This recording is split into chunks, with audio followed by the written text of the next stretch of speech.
आपकी blood sugar level कितना बढ़ जाएगा। डायबिटिक लोग तो ले ही नहीं सकते इस चीज़ को, तो ब्लड शुगर लेवल तो मतलब डायबिटिक लोग को तो छोड़े, वो तो वैसे भी अल्लाह का शुक्र है बहुत एहतियात करते हैं। Normal people can develop diabetes because of this. And इतना ब्लड शुगर लेवल हाई होने से काफ़ी सारे, नंबर 1 तो सबसे पहले आपका वेट गेन हो जाएगा। जो लोग एनर्जी ड्रिंक्स बहुत ज़्यादा पीने लगे वो आफ्टर अ वाइल मोटे होते जाएंगे। तो प्लीज़ एनर्जी ड्रिंक को छोड़िए। आप अगर नॉर्मल अपना हेल्दी लाइफस्टाइल रखेंगे तो आप एनीवे नॉर्मल रहेंगे, आप एनीवे आपका मेटाबॉलिज्म भी अच्छा रहेगा, आपका बॉडी वेट भी कंट्रोल रहेगा, आप एक्टिव भी रहेंगे, कंसंट्रेशन भी अच्छी रहेगी।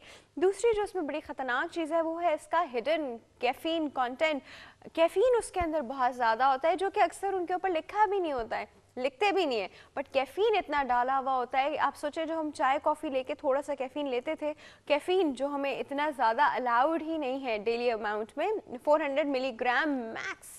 लेकिन आप सोचिए कि जब हम ये एनर्जी ड्रिंक्स पीते हैं तो हम बहुत ज़्यादा कैफ़ीन कंटेंट। अब कैफ़ीन क्या करता है, ब्रेन स्टिमुलेंट है, डेफिनेटली आपको जगाता है, आपकी कंसंट्रेशन अच्छी कराता है। उस वक्त के लिए तो सब कुछ अच्छा है, लेकिन लॉन्ग रन में बहुत सारी चीज़ें हम उस वक्त के लिए कर लेते हैं, लॉन्ग रन के बारे में नहीं सोचते हैं। लॉन्ग रन में देखेंगे ये कॉन्सिक्वेंसेज आप ही के सामने आएंगे, अल्टीमेटली आप ही को सफ़र करना पड़ेगा, कोई और आपके सराउंडिंग में नहीं होगा। चाहे 10 लोग पी रहे हो ना, आपके वो भी तो पी रहा है, वो भी तो पी रहा है, जब आप पे आएगी तो सिर्फ आप पे आएगी। फिर आप ये नहीं कहेंगे कि वो भी पी रहा था तो वो भी पी रहा था तो कुछ नहीं हुआ, तो आप पे तो आ गया ना। तो क्यों ना हम इन द फर्स्ट प्लेस इस सब चीज़ों से बचें।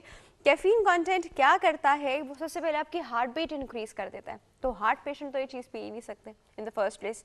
अब इतना कैफीन लेंगे तो हार्ट रेट आपका इंक्रीज हो जाएगा। उसके बाद इरिटेबिलिटी आपकी नेचर में आती है, जब हम कैफीन बहुत ज़्यादा लेते हैं तो हम चिड़चिड़े हो जाते हैं।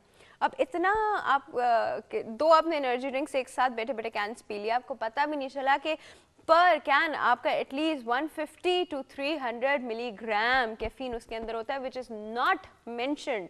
जी, ये आपको पता होना चाहिए कैफीन उसके अंदर है। उसके बाद जो एक और ख़तरनाक चीज़ उसमें आती है वो है टॉरिन।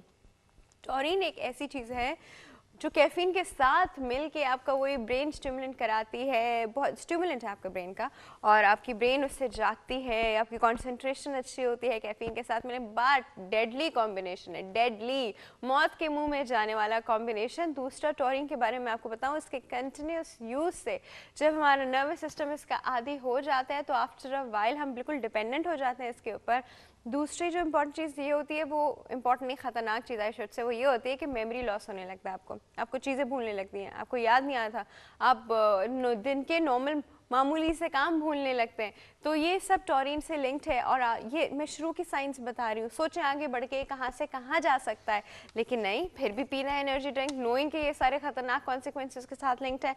एक और जो उसके साथ बड़ी खतरनाक चीज़ लिंक्ड है वो है उसके अंदर होता है ginseng and guarana. Guarana and ginseng, I hope I am pronouncing it right, but ये दो जो चीज़ें हैं, वैसे नॉर्मल उसमें इनको मेमोरी बूस्ट के लिए और इन सब चीज़ों के लिए यूज़ किया जाता है, होम्योपैथिक है।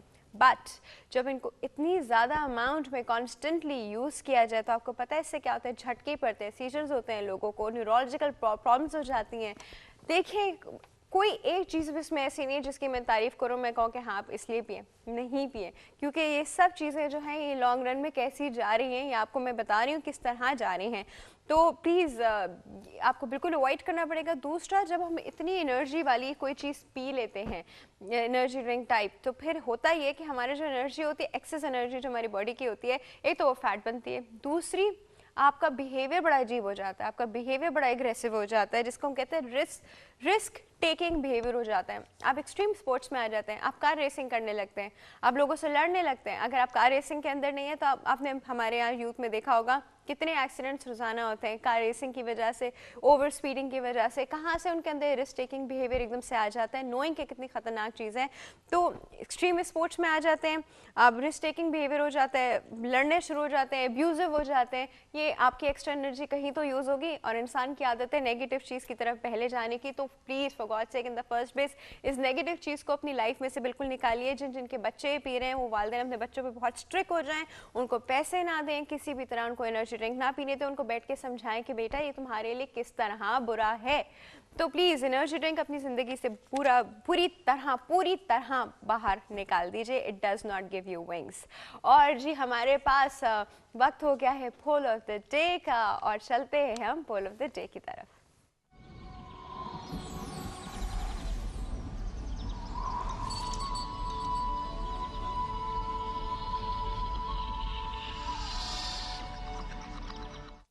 जी viewers, poll of the day का वक्त हो चुका है और आज का हमारा सवाल जो है वो मुझे बताते हुए भी बोलते हुए भी दुख हो रहा है, लेकिन ऐसा होता है हमारी सोसाइटी में।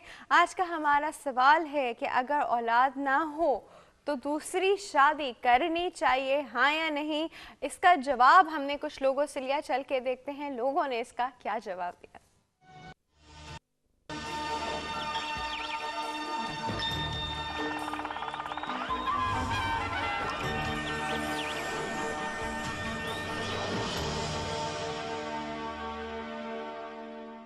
जो रब की मर्जी होती है जाहिर है वही हो सकता है। दूसरी शादी की क्या गारंटी कि उसमें बच्चे पैदा हो जाएंगे? जरूरी नहीं है, मेरा ख्याल ही जाती है। ये तो अभी अपने अपने दिल पे डिपेंड करता है जैसे जिस। नहीं नहीं, ये कौन सी बात है यार। नहीं नहीं, क्यों दूसरी शादी है? दूसरे तरीके भी तो है ना। नहीं, क्योंकि ये सब अल्लाह ताला की तरफ देन है। बिल्कुल नहीं, ये तो कुदरत के हाथ में है। यार देखो, एक बीवी से औलाद होना ना होना ये जरूरी नहीं है, ये तो अल्लाह की देन है। अडॉप्ट कर लेना चाहिए, अगर वाइफ परमिशन देती है तो दूसरी शादी कर लेनी चाहिए। शादी भी तो जरूरी तो नहीं है, औलाद तो अल्लाह ताला की देन है। ये तो अल्लाह की तरफ से है ना, जो कुछ भी है नहीं छोड़ना चाहिए। औलाद तो अल्लाह की देन है। नहीं, अडॉप्ट कर सकते हैं आप। अगर कोई बच्चा ऑर्फन है उसे आप अडॉप्ट कर सकते हो। ये लाइफ की बात होती है, अगर उससे सही सेटिंग है तो नहीं। बीवी का ये मकसद तो नहीं औलाद है, औलाद अल्लाह ताला की देन होती है। अल्लाह ताला के समझते हैं बेहतर कि आपको औलाद होनी चाहिए तो औलाद हो। उम्मीद पे दुनिया कायम है, अल्लाह ताला से दुआ करें और इंशाल्लाह अल्लाह ताला आपको औलाद देगा। उसका ये हल नहीं है कि आप दूसरी शादी करें। रब पाक देना चाहे तो आपको पहली शादी में भी दे सकते हैं, नहीं देना चाहे 10 शादियों में नहीं दे सकते। लाजमी ये नहीं कि आप उसके लिए दूसरी शादी। हाँ, इस्लाम में इजाज़त है। अगर आपको लगता है आपके घर में तनाव नहीं होगा, टेंशन नहीं होगी, आप शादी कर सकते हो। आप 2 नहीं 3 कर लो। औलाद तो आप 10 साल बाद भी हो जाती। क्या 10 साल बाद अगर उसकी औलाद होती है तो क्या हम उसको वापस बुला लेंगे?